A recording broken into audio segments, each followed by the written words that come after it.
ராஜயோகம் டிவி நேயர்களுக்கு வணக்கம். நான் உங்கள் அபிநயா. நம்ம ராஜயோகம் டிவியில் தொடர்ந்து ஆன்மீகம் சம்பந்தமா நிறைய தகவல்களை பார்த்துட்டு வரோம். வழக்கம் போல நம்ம நிகழ்ச்சிக்கு வருகை தந்திருக்கும் ராஜயோகம் புகழ் ராஜயோகம் டாக்டர் கே ராம் சார் அவர்களை வரவேற்கலாம். சார் வணக்கம் சார். சார் இப்போ நம்ம சேனல்ஸில் கமெண்ட்ஸ்லாம் வரும்ல, அந்த மாதிரி கமெண்ட்ஸ் வர்றப்ப சில கொஸ்டின்ஸ்லாம் வருது. காலையில் எந்த டைமுக்கு எழுந்திருக்கணும்? ஏன்னா என் வீட்டில் என் பிள்ளை 10 மணி வரைக்கும் தூங்குறான், 11 மணி வரைக்கும் தூங்குறான், 12 மணி வரைக்கும் தூங்குறான், எழுந்திருக்கவே மாட்டேங்கிறாங்க. காலையில் டேரெக்டாக மதியம் தான் எழுந்திருக்கிறாங்க.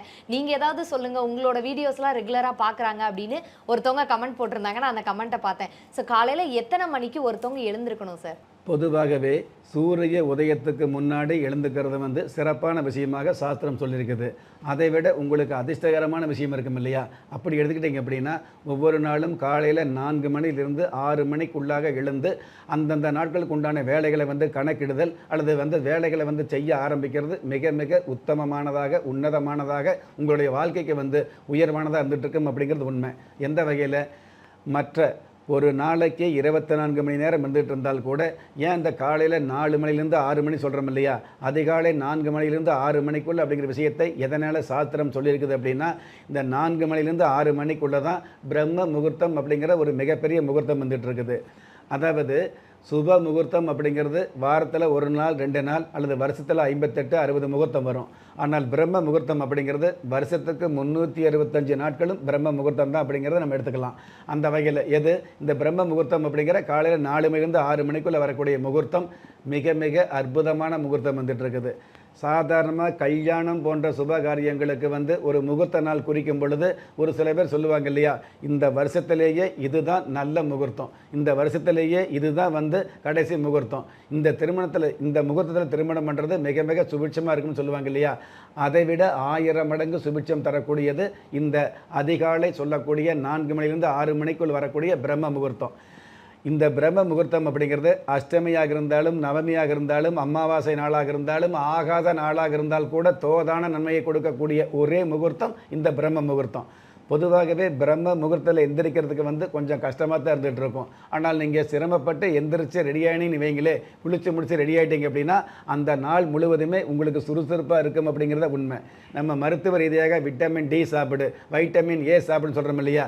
நீங்கள் இந்த மாதிரியான பார்த்து சாப்பிடாமல் இருந்தால் கூட வாழ்க்கையில் தோற்று போகாமல் உங்களை கவனமாக வைக்கக்கூடிய அமைப்பு இந்த பிரம்ம முகூர்த்தத்துக்கு உண்டான சிறப்பாக வந்துட்டு இருக்குது. இவ்வளவு சிறப்புகளை காலையில் 4 மணிலிருந்து 6 மணிக்குள்ளாக பிரம்ம முகூர்த்தம் கொடுக்குது. அந்த நாளிகை வினாளிகளுக்கு எதனால் பிரம்ம முகூர்த்தம்னு பேர் வச்சது அப்படின்னா, இந்த பிரபஞ்சத்தில் வானத்தில் இருக்கக்கூடிய 30 முக்கோடி தேவர்களின் பார்வை இந்த பிரம்ம முகூர்த்த நேரத்தில் பூமிக்கு விழுகுது அப்படிங்கிறது உண்மை. அதே மாதிரி தேவாதி தேவர்கள் சம்பந்தப்பட்ட பார்வையும் இந்த பூமிக்கு கிடைக்கிற நேரம் பார்த்தீங்கன்னா இந்த பிரம்ம முகூர்த்தம் அப்படிங்கிற இந்த 2 மணி நேரம். இது எல்லாவற்றுக்கும் மேலாக நம்மை படைத்த பிரம்மனே பூமியை நோக்கக்கூடிய நேரம் இந்த பிரம்ம முகூர்த்த நேரம். பிரம்மன் பூமியை பார்க்கக்கூடிய நேரமாக இருக்கிறதுனால தான் அது பிரம்ம முகூர்த்த நேரமாக நமக்கு சொல்லப்பட்டிருக்குது. ஆக பிரம்மன் பூமியை நோக்கக்கூடிய அந்த நேரத்தில் நீங்கள் எந்த செயல்கள் ஆரம்பித்தாலும் அந்த செயல்கள் தங்கு தடை இல்லாமல் நடக்கக்கூடிய பாக்கியத்தை நிச்சயமாக கொடுக்கும் அப்படிங்கிறது உண்மை. அதற்காக காலையில் 4 மணிக்கு நம்ம நேர்முக தேர்வு போக முடியாது. ஆனால் நேர்முக தேர்வுக்கு சம்பந்தப்பட்ட விஷயங்களை ஆயத்தம் பண்ணக்கூடிய பணிகளை நிச்சயமாக செய்ய முடியும். திட்டமிடுதல் சம்பந்தப்பட்ட விஷயங்களை நிச்சயமாக செய்ய முடியும். நீங்கள் சாதாரணமாகவே தூக்கம் அப்படிங்கிறது இன்றியமையாத விஷயம். எந்த அளவுக்கு ஓய்வெடுக்கிறோமோ அந்த அளவுக்கு நல்லது அப்படிங்கிறது மருத்துவம் சொல்லிக்கிட்டு இருந்தால் கூட நீங்கள் அதிகாலை 4 மணிக்கு எழுந்து 6 மணிக்குள்ளாக காலை கடன் சம்மந்தப்பட்ட வேலைகளை முடித்து ரெடியானீங்கன்னு வைங்களே, உங்களையும் அறியாமல் உங்களுடைய உடம்பு உற்சாகமாக இருக்கக்கூடிய பாக்கியத்தை யாராக இருந்தாலும் சந்திக்க முடியும், அனுபவிக்க முடியும் அப்படிங்கிறது உண்மை. சார், ஒரு காலையில் என்ன டைமுக்கு எழுந்திருக்கணும் அப்படின்னு கமெண்ட்டில் கேட்ட கேள்விக்கு ரொம்ப அழகான ரொம்ப தெளிவான பதிலுமே சொல்லியிருக்கீங்க. இப்போ அடுத்து நம்ம குலதெய்வ விருட்சம் நிறைய மக்களை சென்றடைய ஆரம்பிச்சிருச்சு. நிறைய பேர் குலதெய்வ விருட்சம் சம்மந்தமாக நிறைய சந்தேகங்கள் கேட்குறாங்க. என்ன மாதிரி கேட்குறாங்க அப்படின்னா, இப்போ என் வீட்டில் குலதெய்வத்தோட உருவமோ இல்லை ஃபோட்டோவோ இருக்குது. இந்த மாதிரி டைமில் நான் குலதெய்வ விருட்சம் வீட்டில் வாங்கி வைக்கலாமா? அப்படி வாங்கி வச்சேன்னா என்ன மாதிரி பலன்கள் ஏற்படும் கேட்குறாங்க. இதுக்கு ஒரு தெளிவான விளக்கம் கொடுக்க முடியுமா சார்? குலதெய்வ சம்பந்தப்பட்ட படம் அப்படிங்கிறது ஒரு சில பேர் வீட்டில் வச்சுக்கலாம். ஆனால் ஒரு சில குலதெய்வங்களை படம் பிடிக்கக்கூடாது அப்படிங்கிற விஷயத்தை சாஸ்திர ரீதியாக சொல்லி வச்சுருக்கோம். எது எப்படி இருந்தாலும் உங்களுடைய குலதெய்வம் உங்களுடைய வீட்டிலேயே இருந்துகிட்டு இருந்தால் கூட அந்த குலதெய்வ சம்மந்தப்பட்ட விஷயங்களில் ஒவ்வொரு நாளும் ஒவ்வொரு விதமான வேண்டுதல் இருக்கும். கல்யாணம் ஆகலை, சீக்கிரம் கல்யாணம் ஆகணுங்கிற வேண்டுதலுக்கு மத்தியில் பல்வேறு வேண்டுதல் இருக்கும் அப்படிங்கிறத உண்மை. அன்றாட வாழ்க்கையில் இருக்கக்கூடிய ஒவ்வொரு விஷயங்களும், நீங்கள் ஆசைப்பட்ட ஒவ்வொரு விஷயங்களும் பிரார்த்தனையாக வைக்கிறதுக்கு இந்த குலதெய்வ விருட்சம் அப்படிங்கிறது மிக மிக இன்றியமையாத இருந்துகிட்டு இருக்கும். அந்த வகையில் குலதெய்வ விருட்சம் அப்படிங்கிறது உங்களுடைய வீட்டு இருந்தது அப்படின்னா அந்த நாளுக்கு உண்டான, அந்த வாரத்துக்கு உண்டான, அந்த மாதத்துக்கு உண்டான, அந்த வருஷத்துக்கு உண்டான பலன் கிடைக்கிது அப்படிங்கிறத விட உங்களுடைய ஆயுள் சம்மந்தப்பட்ட ஆயுள் முழுவதும் உங்களுக்கு வேண்டிய விஷயங்கள் அதாவது பிரார்த்தனை பண்ணக்கூடிய விஷயங்கள் எல்லாமே பிராபலம் இல்லாமல் கிடைக்கக்கூடிய பாக்கியத்தை நிச்சயமாக கொடுக்கும் அப்படிங்கிறது உண்மை.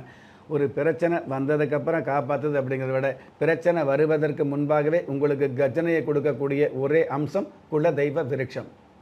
சரி, இப்போ காலையில் பிரம்ம முகூர்த்தத்தில் எழுந்தால் என்னென்ன பயன்கள் நம்ம வாழ்க்கைக்கு ஏற்படும், அது மட்டும் இல்லாமல் நம்ம குலதெய்வ விருட்சம்னால என்னென்ன பலன்கள் ஒரு குடும்பத்துக்கு கிடைக்கும் அப்படின்றதையும் ரொம்ப தெளிவாக சொல்லியிருக்கீங்க சார். ரொம்ப நன்றி. நன்றி. நம்ம ராஜயோகம் டிவியில் புத்தம் புதிய ஆன்மீக தகவல், மாத ராசி பலன், தினப்பலன் நிகழ்ச்சிகள் ஒளிபரப்பாயிட்டு இருக்கு. அது மட்டும் இல்லாமல் ஒவ்வொரு நாளுமே உங்களுக்கான அதிர்ஷ்ட எண், உங்களுக்கான அதிர்ஷ்ட நிறம், உங்களுக்கான அதிர்ஷ்ட எழுத்துக்கள், இது எல்லாத்துக்கும் மேலே ஒவ்வொரு நாளும் நீங்கள் வழிபட வேண்டிய தெய்வம், இது மாதிரி தெரிஞ்சுக்க வேண்டிய விஷயங்களை உடனுக்குடனே தெரிஞ்சுக்கணும்னு நினச்சிங்கன்னா நம்ம ராஜயோகம் டிவியை லைக் பண்ணுங்க, ஷேர் பண்ணுங்க, சப்ஸ்கிரைப் பண்ணுங்க, மறக்காம பெல் ஐக்கானையும் கிளிக் பண்ணுங்க. திறமை இருந்தும் வறுமையில் வாடுகிறீர்களா? விதியை நொந்து விரக்தியில் இருக்கிறீர்களா? முயற்சிகள் செய்தும் முன்னேற்றம் கிடைக்கவில்லையா? களஸ்திரம் அமையாமல் கவலைப்படுகிறீர்களா? தாய்மையடையாமல் தவித்து நிற்கிறீர்களா? நவரத்தினம் போட்டும் நன்மைகள் கிடைக்கவில்லையா? பெயர் மாற்றம் செய்தும் பிரயோஜனம் இல்லையா? எந்திரத்தை நம்பி மந்திரத்தை சொல்லியும் மாற்றம் கிடைக்கவில்லையா? எண்கணிதத்தை நம்பி எழுத்தை மாற்றியும் ஏற்றம் கிடைக்கவில்லையா? வாஸ்துவை நம்பி வாசலை மாற்றியும் வளம் காணவில்லையா? ஹோமத்தை வளர்த்து யாகத்தை செய்தும் யோகத்தை காணவில்லையா? திரும்பிய பக்கமெல்லாம் திண்டாட்டங்களையே சந்தித்த உங்களை யார் கைவிட்டாலும் ஆன்மீகம் கைவிடாது. ஆம், அண்ட நிழலுமில்லை, ஆதரிக்க யாரும் இல்லாதவர்களை குலதெய்வம் கைவிடுவதில்லை. கிள்ளி கிடைக்கக்கூடிய யோகங்களை அள்ளிக் கொடுக்கக்கூடிய ஆன்மீக அற்புதம் குலதெய்வ விருட்சம். திக்கற்ற யாவரும் ஒப்பற்ற பயன்பெற வாங்கி பயனடைவீர். குலதெய்வ விருட்சம். குலதெய்வ விருட்சம் குடும்பமே சுபிட்சம்.